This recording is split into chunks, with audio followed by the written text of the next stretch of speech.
We are now at the western tip of Kotlin Island. In 1704, not far from this place on the Talbotkin Spit, Swedes tried to land their troops for the first time. Soldiers, knee-deep in water, were slowly making their way to the shore when they were surprised by rifle salvos. Having suffered significant losses, they hastily returned to their ships.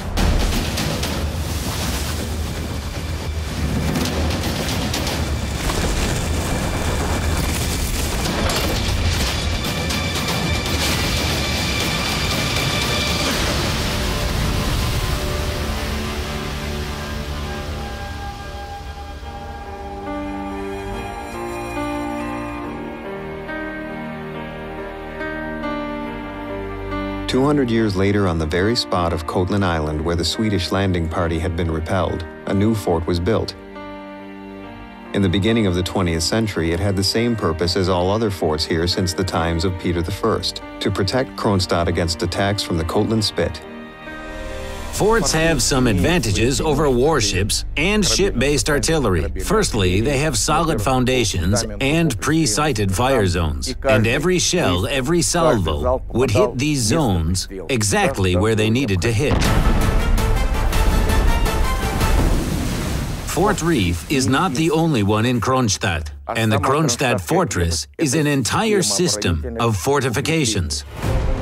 By the beginning of the 20th century, the sea approaches to St. Petersburg were protected by 18 forts and batteries. However, the development of artillery and an increase in its power and range required that fortifications be moved farther from the city to the Gulf of Finland. Old forts were decommissioned and replaced by new ones.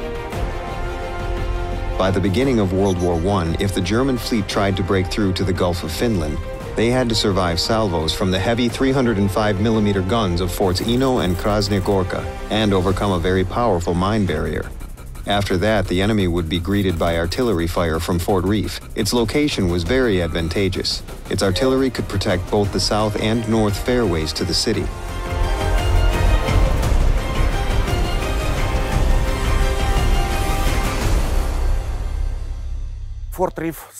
Fort Reef wasn't built from scratch.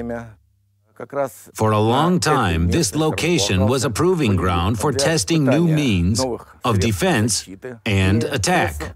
In some way, even Brest took construction lessons from the Kronstadt Fortress. The proving grounds where the fort was constructed have served to test the durability of the fortifications built from Portland cement.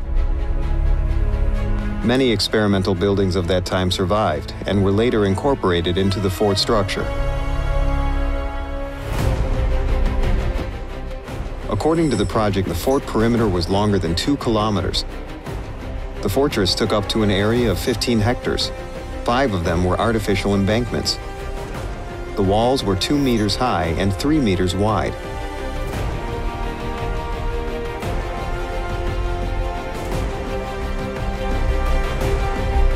The fort was armed with 8 152mm Can guns and 4 254mm Brink guns. The maximum range of fire was 15 kilometers. 4 40-kilowatt searchlights were installed in the center and around the edges of the fort. The fort was garrisoned by 200 people. That's how the fort was commissioned 5 years later in 1915.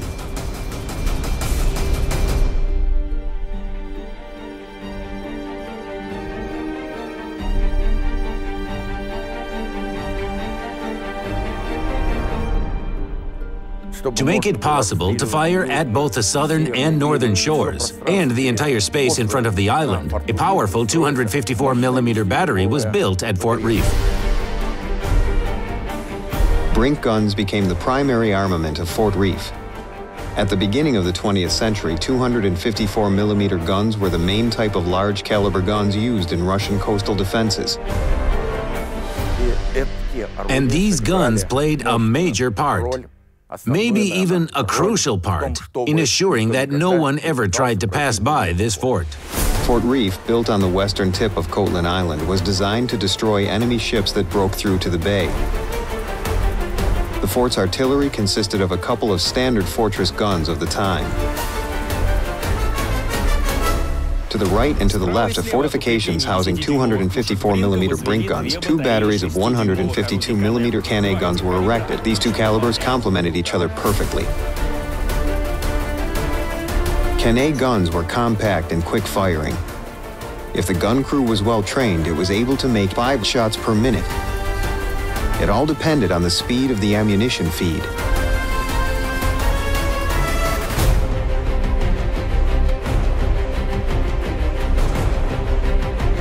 A well-trained gun crew is crucial for the successful operation of an artillery battery. However, the mechanisms ensuring its correct working are equally important. It's hard to believe, but the device used to feed shells into a gun survived. Of course, the mechanism has become quite rusty, but it is still able to function. Everything was operated exclusively by hand. It was easier and more reliable because an enemy bombardment could easily cause interruptions in a power supply.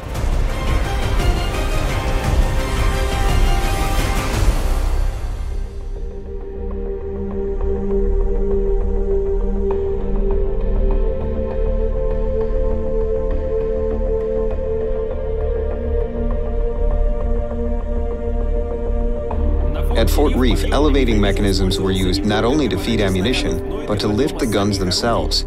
Initially, this shaft housed a device known as a disappearing artillery turret, which was installed here to test the idea in an experimental environment.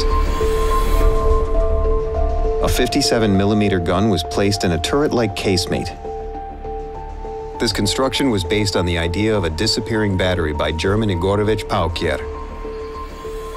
Again, he suggested this idea to protect gun crews. The gun would go down on an elevator. There, it would be reloaded and sent back up. After firing a shot, it would go down again. However, this elevating system provided quite an unreliable foundation for the gun, and after some experimentation, it was found to be impossible to put the disappearing battery into service. Nevertheless, the same design was implemented later for combat searchlights.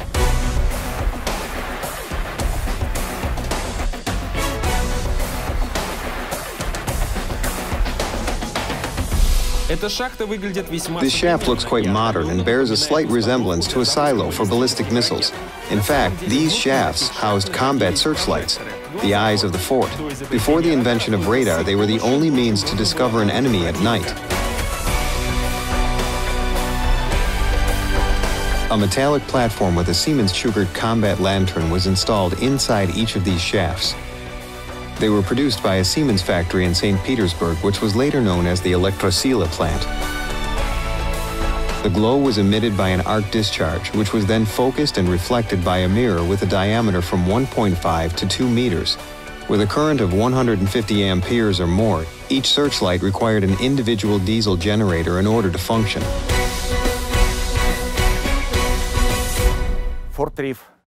Apart from its powerful large-caliber artillery, Fort Reef also had anti-aircraft armament.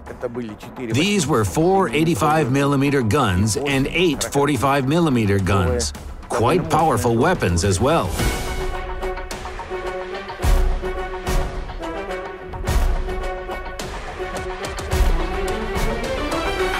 This massive building is the command and observation post. It was used to direct the fire from 4 45mm anti-landing and anti-boat guns.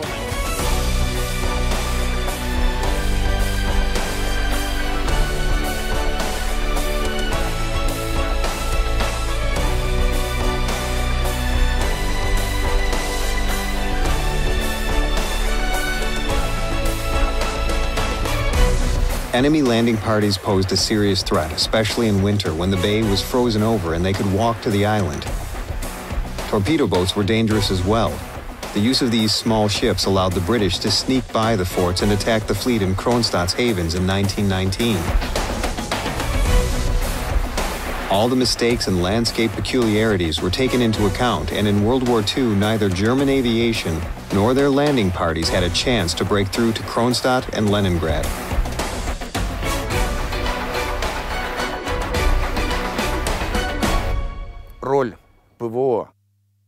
Fort Reef's anti-aircraft armament played an important role because it was the first to face enemy aircraft approaching from the sea, and attempts to make air raids from the bay were all stopped by the anti-aircraft artillery of Fort Reef.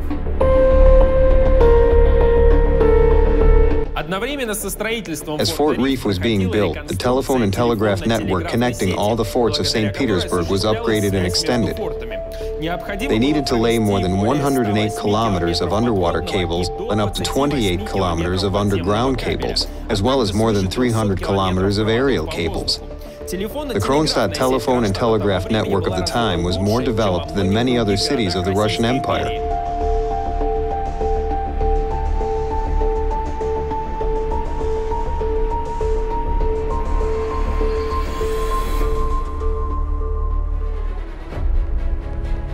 Fort Reef was commissioned in 1915 when World War I was in full swing. Kronstadt was reliably covered by mine and artillery positions, which is why the first shots from the fort were made later during the Civil War, which was far more devastating for Russia. When suppressing a revolt at Fort Krasnaya Gorka, Fort Reef, controlled by the Bolsheviks, opened fire on its concrete counterpart, manned by a garrison supporting General Yudenich. The 254mm guns of Fort Reef played a crucial role in suppressing the revolt at Krasnaya Gorka. Of course, large battleships fired their 305mm guns, but the commission that looked into the matter afterwards concluded that it was the 254mm guns of Fort Reef that had inflicted the most damage to Krasnaya Gorka. As a twist of fate in 1921 during the Kronstadt revolt, Fort Reef became the last fortification under the control of rebellious sailors. The Red Army managed to enter Kronstadt only 2 days later, but by then more than 8,000 rebels had left for Finland, walking over the ice of the Gulf of Finland, and Fort Reef was their departure point.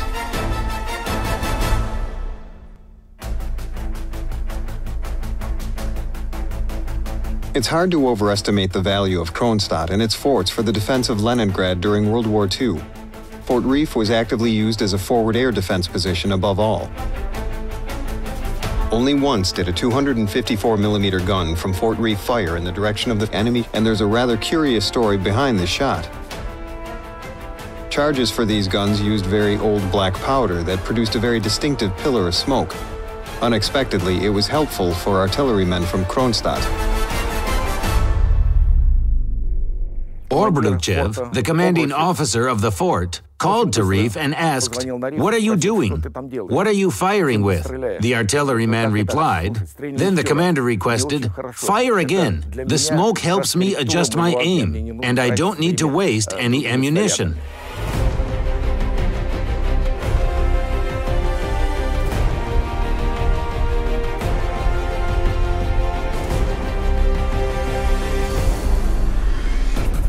Fort Reef was the last fortification to be built on Kotlin Island, and it remained in service for the longest.